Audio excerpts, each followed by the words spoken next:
우리나라의 겨울은 여름과는 반대되는 기후의 특성을 가지고 있습니다. 이거 아무 반응이 없으시면 안 되는데, 우리나라의 겨울은 여름과 반대되는 기후를 가지고 있습니다. 그 무슨 당연한 말을 하십니까? 하시겠죠. 예, 맞습니다. 당연한 말을 하고 있습니다. 겨울이니까 당연히 여름과 반대되겠지요. 기온은 급격히 떨어지는 데다가 사계절 중에 유일하게 눈과 얼음을 볼 수 있는 시기이기도 합니다. 물론 이 지역에는 눈이 귀합니다. 그러나 분명한 것은 겨울이기 때문에 공기가 건조한 것도 사실이고, 또 그 차가운 겨울바람이 손과 얼굴 등을 수시로 자극을 해서 피부 상태를 거칠고 주름지고 악화시키는 그러한 계절이기도 하지요. 그래서 겨울철에 특별히 여름보다 훨씬 더 관리를 잘 해야 하는 그러한 시기이기도 합니다. 저도 이 해를 거듭하면 거듭할수록 점점 피부의 탄력성이 떨어져 가지고 예전 같지가 않아 가지고 고민에 고민이 더해지기도 합니다. 이 탄력이라는 게 한번 잃으면 다시 회복하기가 쉽지가 않거든요. 이게 뭐라도 발라야 되나, 아니면 보톡스라도 받아야 되나, 뭐 이런 생각들 많이 하게 됩니다. 피부가 탄력을 잃지 않도록 요즘 그 기계 잘 나오던데 뭐 그런 거라도 사가지고 이렇게 막 관리라도 좀 해야 하나, 그런 생각들이 드는 그런 계절이죠.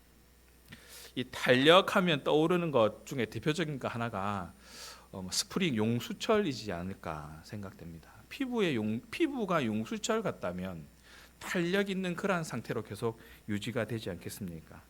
그러고 보면 우리 주변에 그런 용수철을 사용하는 물건들이 참 많습니다. 제가 이 얘기하려고 지금까지 이렇게 이야기를 계속 이어온 겁니다. 되게 고민 많이 했습니다. 주변의 용수철들을 사용하는 기계들, 그 장치들을 보면 뭐 트램펄린이나 뭐 볼펜, 저울 이런 것들이 있어요. 그런 것들이 용수철이 가지고 있는 탄성이라는 힘을 가지고 여러 가지 작동을 하게 만들지요. 탄성이라는 것은 원래 성질로 돌아가려고 하는 그러한 힘입니다. 원래의 모습으로 돌아가려고 하는 힘. 용수철은 그 탄성이 아주 강해서 원래의 모양으로 돌아가려고 하는 힘이 아주 강합니다. 그런데 이 용수철에 그 용수철이 가지고 있는 탄성보다 훨씬 더 강한 힘을 주게 되면 용수철의 모양이 틀어지게 되고 용수철이 용수철로서의 기능을 하지 못하게 됩니다. 용수철의 모양을 바꿀 수가 있는 것이죠. 어쩌면 우리 삶 속에서도 이러한 모습들을 쉽게 발견할 수가 있습니다. 그리스도를 만나기 이전의 모습으로 돌아가려고 하는 좋지 않은 탄성들이 우리 삶 가운데 깊숙이 자리 잡고 있다는 것이죠. 옛 모습으로 변화되어진 모습에서 옛 모습으로 다시 돌아가려고 하는 이 탄성을 이겨내야만 우리는 그리스도인다운 삶을 살아갈 수가 있는 것이죠. 이 탄성을 이겨내기 위해 필요한 힘은 무엇인가? 바로 성령이지 않겠는가 하는 겁니다. 그리스도를 주로 모시고 살아가는 우리는 이전의 삶으로 돌아가려는 그 탄성을 이겨내고 예수님을 닮아가는 새로운 모습으로 살아가야만 합니다. 과연 나는 이 탄성을 이겨내며 살아가고 있는지 점검해 볼 필요가 있습니다.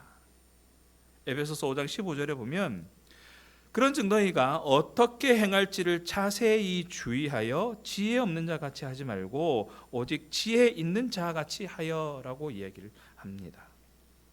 우리가 길을 걸을 때 잘 닦여진 아스팔트 길, 평범한 길을 걸을 때는, 그리고 잘 아는 길을 걸어갈 때는 아마 눈을 감고 걸어도 안전하게 걸어갈 수 있을 겁니다. 그런데 초행길이거나 비포장길이거나 아니면 산길을 걸어간다고 생각을 한번 해보십시오. 그러면 내 발 앞에 당장 어떠한 일이, 어떤 장애물이 생겨질까 싶어서 그 길에 되게 집중하고 걸어가게 될 겁니다. 길에 집중하게 되면 시선이 다른 데 가지 않습니다. 오직 내 발끝과 만나는 그 길에만 모든 시선이 고정되어지죠. 주의하면서 걸어가게 될 것입니다. 단디 매매 걸어가게 될 것입니다. 오늘 본문 속에 말하는 자세히 주의하여라는 말이 그런 의미를 가지고 있습니다. 단디 보고 매매 걸어서 주의하여 집중하여 그런 뜻을 가지고 있습니다. 험난한 길을 걸어갈 때에 길의 시선을 고정하며 집중하듯이 무엇을 행할지 어떻게 행할지 시선을 고정하며 집중하듯 무엇을 그렇게 살아가야 한다. 자세히 주의하라라는 뜻을 가지고 있다는 겁니다. 그렇게 살아가야만 하는 시대를 우리는 살아가고 있습니다. 그래서 지혜 있는 자와 같이 행해라고 권면하고 있습니다. 그리고 세월을 아끼라라고 이야기를 합니다. 16절을 보십시오. 세월을 아끼라. 왜냐하면 때가 악하기 때문이다 라고 이야기를 합니다. 어느 정도냐면 베드로전서 5장 8절은 이렇게 얘기합니다. 근신하라 깨어라 너희 대적마귀가 우는 사자같이 두루다니며 삼킬 자를 찾나니. 주님의 뜻이 명확하지 않아 보이는 듯한 세상을 우리는 살아가고 있습니다.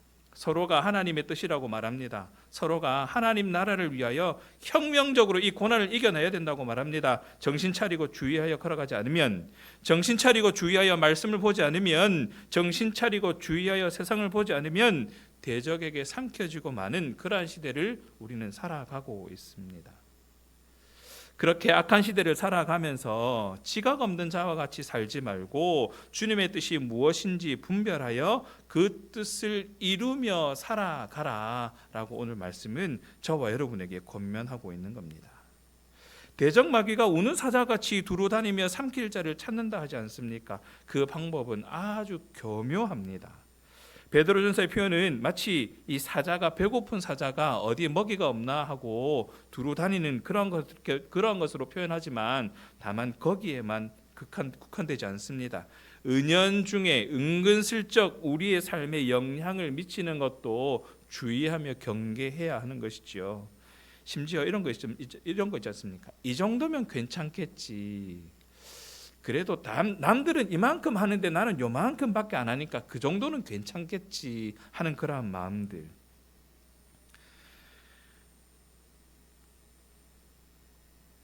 이렇게까지는 하지 말라는 말은 없으니까 나는 요만큼만 하는 것으로 그래도 나는 말씀을 지키고 있다라고 스스로 위안하며 살아가고 있지는 않은가 하는 겁니다. 그러다 보면 어느새 거룩함과 멀어진 자신의 모습을 발견하게 됩니다. 이 죄로 얼룩졌다라고 하면 우리는 먼저 드는 생각이 나쁜 짓을 많이 한다라는 그런 의미로 받아들여지게 되지만 죄로 얼룩진 모습은 그런 거예요. 더 이상 하나님의 간섭하심이 영향력을 미치지 못하는 삶을 살아가고 있는 것입니다. 하나님의 말씀대로 살아가지 않는 거예요. 내 습관대로, 내 생각대로, 내 의지대로 살아가는 겁니다. 세상 사람들과 구별되지 않은 모습으로 살아가는 겁니다. 하나님과는 전혀 상관없는 사람으로 살아가게 되는 것이죠. 자신의 고집과 아집이 종교의식을 치르고 있는 동안에도 자신은 신앙적으로 살아가고 있다라고 착각하게 만드는 그런 상황이 되어버린다라는 겁니다. 그게 바로 자녀답게 살아가지 못하는 그 모든 순간이 바로 죄라는 겁니다. 그렇게 죄로 얼룩져 버리는 그런 모습을 발견하게 된다는 말이지요. 빛의 자녀로 살아가기 위해서 어떻게 행해야 할 것인지 주의 깊게 살피시기 바랍니다. 되는 대로 아무렇게나 살아가지 말고 빛의 자녀로서 지혜롭게 살아가야 하는 것입니다. 주님이 원하시는 일에 힘써야 합니다. 분명한 것은 우리가 살아가는 곳은 주님의 뜻을 분별하며 살아가기 힘든 곳이라는 겁니다. 우리가 살아가는 세상은 영적 도전과 속임이 가득한 곳입니다. 그 속에서 하나님의 뜻을 분별하며 살아가야 합니다. 빛의 자녀로 살아가야 합니다. 하나님의 자녀답게 살아가야 합니다. 그러니까 우리가 세상에서 믿음으로 승리하여 살아가기 위해서는 항상 자기 삶의 모습을 주의 깊게 점검해보는 그런 모습들이 있어야 한다는 겁니다. 단 한순간도 허투루 해서는 안 된다는 것이죠. 먼저 성경이 분명하게 지시하는 우리가 반드시 해야 하는 일은 열심히 하시기 바랍니다. 그리고 하지 말아야 할 일은 당연히 하지 마시기 바랍니다.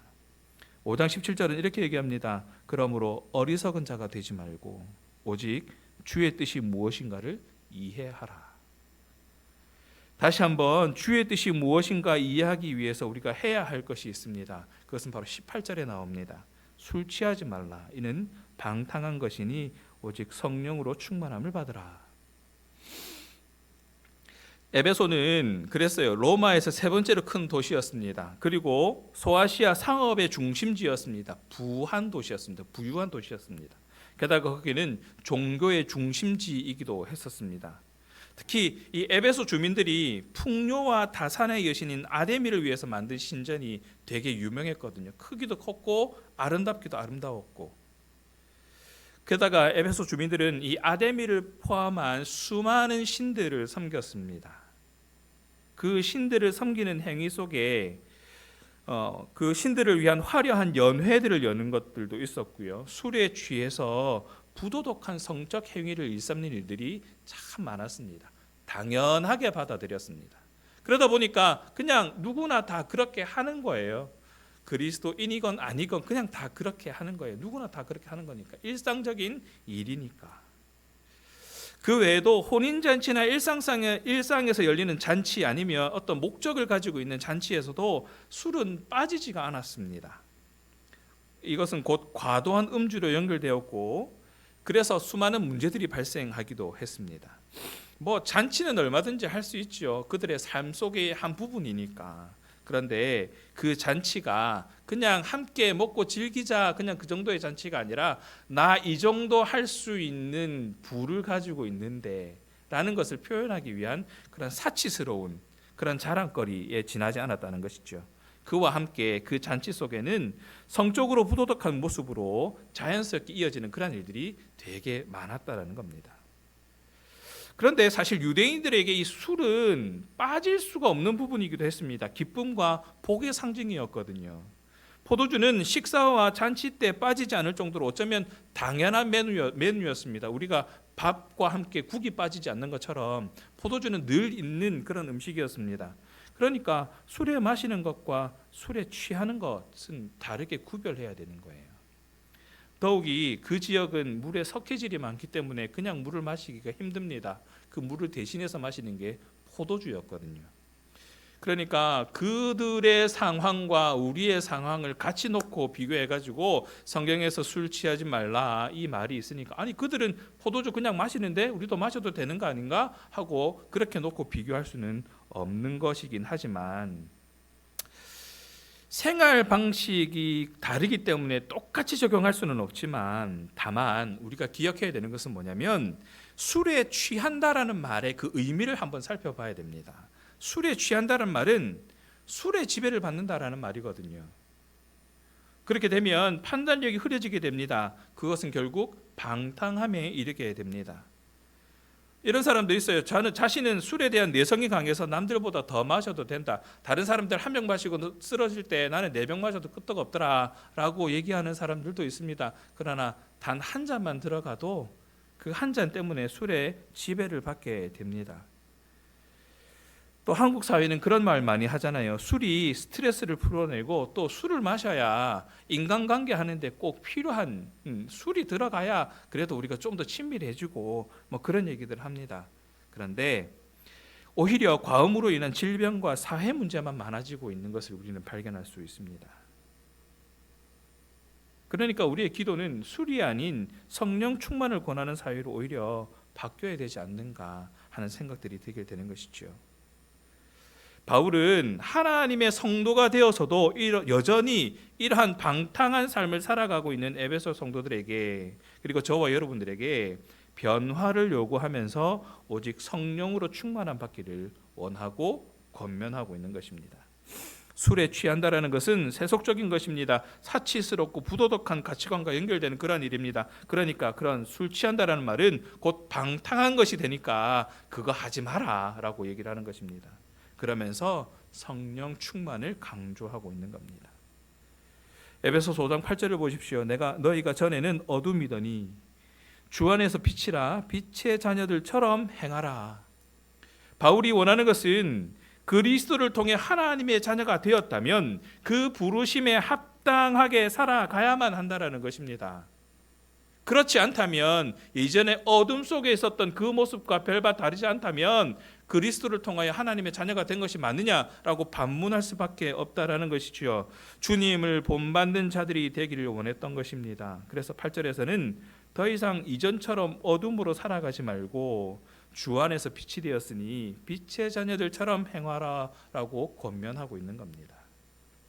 빛의 자녀로 살아가는 것이 무엇입니까? 주님의 뜻이 무엇인지 이해하며 살아가는 것입니다. 성령으로 충만하지 않는 삶은 절제하지 못하는 삶입니다. 지각 없이 행동하는 어리석은 일입니다. 방탕한 삶을 살게 하기 때문입니다. 그래서 바울은 술 취하는 것 대신에 성령으로 충만함을 받아라라고 이야기를 하는 것이죠. 세상에서 절제하지 못하는 삶을 살거나 지각 없는 사람처럼 방탕한 습관에 휩쓸려 살아가서는 안 된다라고 이야기를 하고 있습니다. 성령의 인도하심을 따라서 그분과 교제하며 그분의 가르침을 받고 궁극적으로 하나님의 다스림을 받으며 살아야 한다라고 저와 여러분에게 권면하고 있습니다. 성도답게 살아가기 위해서는 절대적으로 성령 충만해야 합니다. 성령님이 우리의 인격과 삶을 다스리시도록 그분께 우리의 삶을 내어드리고 그분만 의지하며 살아가야 합니다. 어떻게 하면 되느냐? 한 가지 제일 먼저 해야 되는 건 이거예요. 내 고집을 꺾어내는 겁니다. 아집에서 벗어나야 됩니다. 성령께서 만지시는 대로 순종하며 그렇게 살아가야 하는 겁니다. 성령으로 충만하게 될 때 우리는 하나님의 뜻을 따라서 하나님이 가려진 세상에서도 지혜롭게 살아갈 수가 있는 것입니다. 사랑하는 신앙가족 여러분, 날마다 성령 충만을 간절히 구하며 살아가고 있는지 자신의 생활을 한번 살펴보시기 바랍니다. 이 성령 충만이라는 것은 특별한 능력을 내거나 아니면 방언이나 예언이나 환상을 받는 것만 얘기하는 것이 아닙니다. 그것도 한 부분이긴 합니다. 그러나 성령 충만은 매 순간 하나님이 원하시는 성도다운 삶을 살아가기 위해서 성령님께 민감하게 반응하는 것을 말합니다. 세상의 풍조에 떠밀려 살아가는 것이 아니지요. 성령님의 인도하심을 따라 살아가는 것을 말합니다. 그러기 위해서 우리는 성령님의 음성을 듣는 시간을 확보해야 합니다. 하나님의 말씀을 읽고 묵상하면서 말씀대로 기도하는 것이 성령으로 우리의 삶을 채우는 길인 것이지요. 그렇게 기도하면서 하나님께서 깨닫게 하시는 것에 대해서 우리는 더 주목할 수 있어야 됩니다. 그래서 바울은 성령에 취하는 것이 훨씬 유익한 것이다 라고 강조를 하고 있는 것이죠. 하나님께서 이 세상을 살아가는 저와 여러분에게 마치 어두움을 물리치기 위해 빛을 허락하시듯이 방탕한 삶에서 멀어지기 위해서 성령님을 보내셨다는 사실을 우리는 잊지 말고 묵상할 수 있어야 합니다. 그리고 각자의 마음에 깨닫게 하시는 것을 붙잡으시기 바랍니다. 성령님께서 하게 하시는 일에 주목하시기 바랍니다. 그리고 다시 말씀에 집중해 보시기 바랍니다. 성령은 예배의 영이기 때문에 시와 찬미와 신령한 노래로 주께 찬송하게 한다고 했습니다. 19절을 보십시오. 시와 찬송과 신령한 노래들로 서로 화답하며 너희의 마음으로 주께 노래하며 찬송하며. 이것이 바로 성령 충만한 모습입니다. 성령으로 충만할 때 시와 찬미와 신령한 노래로 서로 화답한다고 했습니다. 하나님을 노래하며 찬송하는 삶을 살아가게 됩니다. 마치 아이들이 좋아하는 연예인들의 그 노래를 매 순간순간 부르는 것처럼 그냥 하나님을 찬양하는 이 찬송과 찬양 노래만 부르는 그것을 말하는 것이 아닙니다. 하나님을 드러내는 겁니다. 하나님을 인정하는 겁니다. 그러니까 입에서 욕이 나갈 일이 없는 것이죠. 미워하는 말이 나갈 일이 없는 겁니다. 깎아내리고 그런 말이 나갈 이유가 없는 거예요. 왜냐하면 우리의 말이 곧 하나님을 드러내는 말이 되는 거니까요. 우리의 행동 하나하나가 하나님을 드러내는 행동 하나하나가 되어야만 하니까 함부로 행동할 수가 없게 되는 것이지요. 우리의 삶이 그렇게 바뀌어지게 된다라는 겁니다. 말 한마디 한마디가 하나님을 드러내는 말이 되는 거고요. 행동 하나하나가 하나님의 기쁨이 되는 그런 행동을 하게 되는 겁니다. 그것으로 말미암아서 우리 주변들도 함께 기뻐하는 일들이 많아지게 됩니다. 하나님을 알지 못하는 자들이 우리의 행동을 통하여서, 우리의 말을 통하여서 하나님을 알아가게 되는 것이지요. 성령 충만으로 빛과 소금의 역할을 할 수 있게 되어서 이 모든 일들을 통하여 하나님께 영광이 되어진다라는 겁니다. 그래서 20절에는 이렇게 얘기합니다. 범사에 우리 주 예수 그리스도의 이름으로 항상 아버지 하나님께 감사하며 라고 얘기를 합니다. 우리의 삶이 그렇게 바뀌어지게 되면, 내가 그것을 인식하며 살아가게 되면 예수 그리스도의 이름으로 하나님께 감사하게 됩니다. 이러한 일들을 하게 하셔서 감사합니다. 이러한 일을 안 하게 하셔서 감사합니다. 이러한 일들을 틀어주셔서 감사합니다. 이러한 일들이 이루어질 수 있도록 돌아가게 하셔서 감사합니다. 그래서 21절은 이렇게 얘기합니다. 그리스도를 경외함으로 피차 복종하라. 서로가 그리스도를 경외하는 마음으로 상호 복종하는 삶을 살아가게 된다는 것이죠. 이처럼 성령에 이끌려 살아가는 성도는 찬송과 감사를 하나님께 드리며 서로에게 복종하게 됩니다. 바꾸어 말하면 성령께 이끌려 살아가는 저와 여러분의 삶에는 하나님을 향한 찬양이 있어야 한다라는 말입니다. 저와 여러분의 삶 속에 하나님을 향한 찬양이 없다면 우리는 성령께 이끌려 살아가는 삶이 아니라는 겁니다. 시와 찬미와 신령한 노래로 성도들과 화답하는 온전한 예배와 교제가 일어나야 합니다. 저와 여러분의 삶 가운데 그런 온전한 예배와 교제가 있지 않다면 우리는 성령 충만한 것이 아닙니다. 안타깝게도 그러는 척하고 있는 것지도 모르겠습니다. 찬양뿐만 아니라 하나님께 감사하는 삶을 살아야 합니다. 감사가 없다면 그렇지 않다는 것입니다. 그런 척하고 있다는 것입니다. 모든 감사의 조건이 그리스도 안에서 하나님께로부터 오는 것이기 때문에 우리는 하나님께 감사하는 삶을 살아갈 수밖에 없습니다. 그런데 그렇지 않다면 하나님을 인정하지 않거나 하나님께로부터 오는 그 인도하심을 기억하지 않거나 인정하지 않거나, 그래도 감사하고 그럼에도 감사하고 그렇게 감사하며 살아갈 수 있는 저와 여러분 되기를 바랍니다. 그리고 그리스도를 경외하는 마음으로 서로에게 복종하며 서로를 존중하며 살아갈 수 있는 그런 삶이 되어지기를 바랍니다. 이렇듯 성령 충만은 관계로부터 드러나게 됩니다. 먼저는 하나님과의 관계입니다. 우리가 드려지는 온전한 예배를 통해서 하나님과 깊은 관계를 맺게 되고 유지하게 됩니다. 그리고 그리스도 안에서 하나님의 백성인 성도들과 함께 친밀한 교제를 나누게 합니다. 그런 측면에서 현재 하나님과의 관계와 다른 사람과의 관계를 점검해 보시고 자신의 영적 상태를 파악해 보시기 바랍니다. 성령이 이끄시는 삶을 살아가는 성도로서 날마다 하나님을 찬양하며 그분께 감사하는 예배의 자리로 나아가는 것에 부지런할 수 있어야 합니다. 그리고 성도 사이에 온전한 교제가 이루어지도록 서로 돌아보며 섬기는 수고를 아끼지 말아야 한다는 것이죠. 이렇게 말씀을 정리합니다. 하나님은 바울을 통해서 성령 충만함을 받으라고 말합니다. 이것이